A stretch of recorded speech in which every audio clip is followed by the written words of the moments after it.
प्रिय व्यूअर्स, यह Sanskriti IAS YouTube channel का PT think and solve programme है।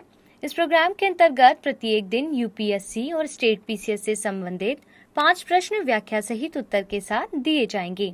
हमें आशा है कि यह प्रोग्राम आपकी तैयारी में मददगार साबित। चलिए देखते हैं आज के अपने पहले प्रश्न को। स्वच्छता सारथी फेलोशिप के संदर्भ में निम्नलिखित में से कौन सा कथन करेक्ट है? इसकी शुरुआत पेयजल एवं स्वच्छता विभाग द्वारा की गई है। यह वेस्ट टू वेल्थ मिशन का एक हिस्सा है। इसके तहत 4 श्रेणियों में फेलोशिप दी जाएगी। केवल 1 और 2, केवल 2 और 3, केवल 2, 1, 2 और 3। करेक्ट आंसर क्या होगा?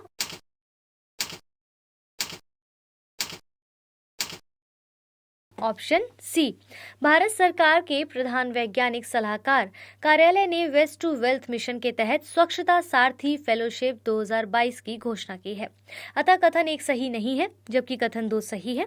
इसका उद्देश्य अवशिष्ट प्रबंधन, अवशिष्ट जागरूकता अभियान, अपशिष्ट सर्वेक्षण आदि के सामुदायिक कार्य में संलग्न युवा नवोन्वेषकों को सशक्त करना है। इस फेलोशिप के तहत पुरस्कारों की 3 श्रेणियां निम्नलिखित हैं। श्रेणी ए, अवशिष्ट प्रबंधन सामुदायिक कार्य में संलग्न 9वीं से 12वीं कक्षा तक के स्कूली छात्रों को प्रति माह 500 रुपए 1 वर्ष की अवधि के लिए फेलोशिप के रूप में दिए जाएंगे।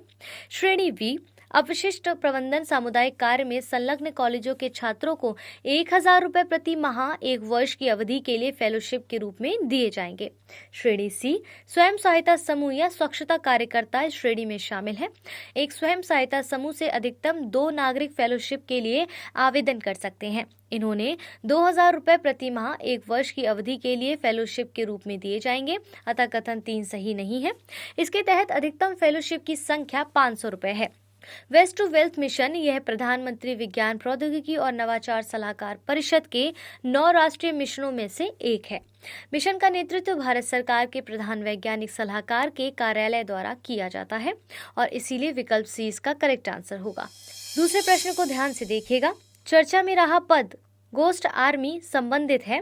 यह द्वितीय विश्व युद्ध के दौरान अमेरिका द्वारा दुश्मन देश की सेना को गुमराह करने के लिए तैनात की गई एक सैन्य टुकड़ी थी। यह इजराइल सरकार द्वारा तैनात एक खुफिया इकाई है।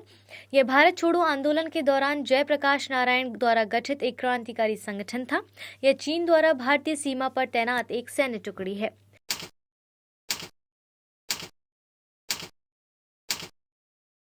इसका करेक्ट आंसर है ऑप्शन ए और व्याख्या को देखिए। गोस्ट आर्मी द्वितीय विश्व युद्ध के दौरान अमेरिकी सैनिकों की संख्या और स्थान के बारे में दुश्मन देशों के सैनिकों को गुमराह करने के लिए तैनात की गई एक सैन्य टुकड़ी थी।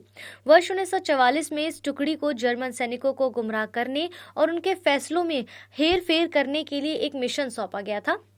उनकी इस रणनीति में डमी टैंक, व्यक्ति, ट्रक और ध्वनि प्रभावों का उपयोग करना शामिल था। वर्तमान में गोस्ट आर्मी के केवल 9 जीवित पूर्व सैनिक पूरे अमेरिका में बिखरे हुए हैं।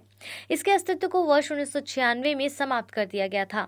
हाल ही में अमेरिकी राष्ट्रपति जो बाइडेन ने ghost army Congress gold medal act नामक एक बिल पर हस्ताक्षर किया, जो गोस्ट आर्मी को मान्यता प्रदान करता है। विदित है कि कांग्रेस गोल्ड मेडल विशिष्ट उपलब्धियों और योगदान के लिए कांग्रेस की राष्ट्रीय प्रशंसा की सर्वोच्च अभिव्यक्ति है। करेक्ट आंसर इसलिए इसका क्या था? Option A. तीसरा प्रश्न देखिए। कैंसर मून शॉट परियोजना के संदर्भ में निम्नलिखित कथनों पर विचार करें। यह भारत सरकार के स्वास्थ्य एवं परिवार कल्याण मंत्रालय द्वारा प्रारंभ की गई एक योजना है। इसका लक्ष्य वर्ष 2047 तक कैंसर से होने वाली मृत्यु दर में 50% तक कमी लाना है। उपयुक्त कथनों में कौन से कथन सही है? केवल 1, केवल 2, 1 और 2 दोनों, ना तो 1 ना ही 2। करेक्ट आंसर क्या होगा?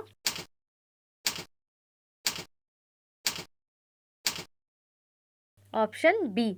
अमेरिकी राष्ट्रपति जो बाइडेन ने कैंसर चिकित्सा विज्ञान, निदान और रोगी संचालित देखभाल में हुई प्रगति के आलोक में वर्ष 2047 तक कैंसर से होने वाली मृत्यु दर में 50% की कमी लाने के लक्ष्य प्राप्ति हेतु कैंसर मून शॉट परियोजना की घोषणा की है।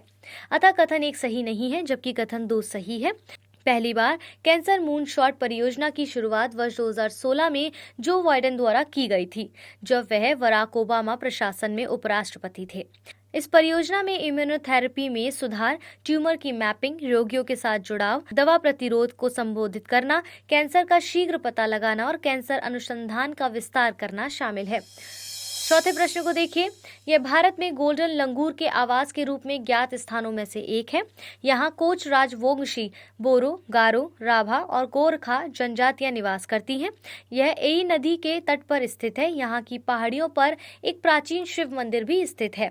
काली कापत नामक पहाड़ी झरना यहाँ से प्रवाहित होकर धान के खेतों तक पहुँचता है। इसे वर्ष 1966 में संरक्षित वन घोषित किया गया था। उपरोक्त विशेषताएं संबंधित हैं काजीरंगा राष्ट्रीय उद्यान, पक्के बाघ अभयारण्य, काकोई जाना आरक्षित वन, नामदफा राष्ट्रीय उद्यान।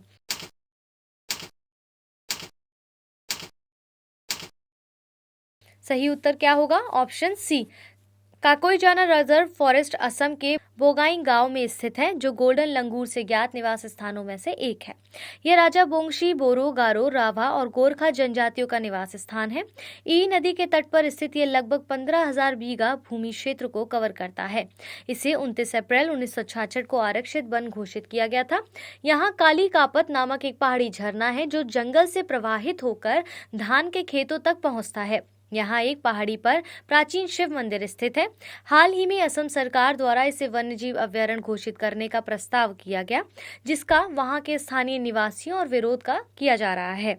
इसीलिए इसका करेक्ट आंसर क्या बताया था? Option C. अंतिम प्रश्न को ध्यान से देखिएगा।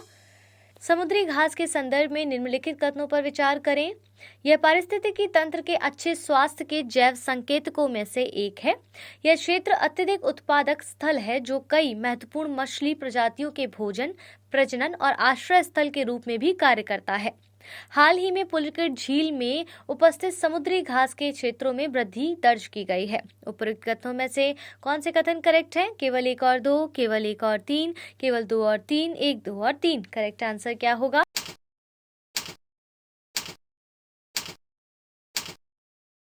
Option A. समुद्री घास नीले कार्बन के माध्यम से जल शोधन में महत्वपूर्ण भूमिका निभाते हैं और कार्बन को समुद्र या नदी के तल में दबाकर रखने में मदद करते हैं। समुद्री घास पारिस्थितिकी तंत्र के अच्छे स्वास्थ्य के जैव संकेतकों में से एक है। उनकी उपस्थिति से जल की पारदर्शिता, लवणता और पोषक तत्वों और जल प्रदूषण का मापन किया जाता है। समुद्री घास अत्यधिक उत्पादक स्थल होता है, जो झील की कई पारिस्थितिकी और आर्थिक रूप से महत्वपूर्ण मछली प्रजातियों के भोजन, प्रजनन और आश्रय स्थल के रूप में भी कार्य करती है।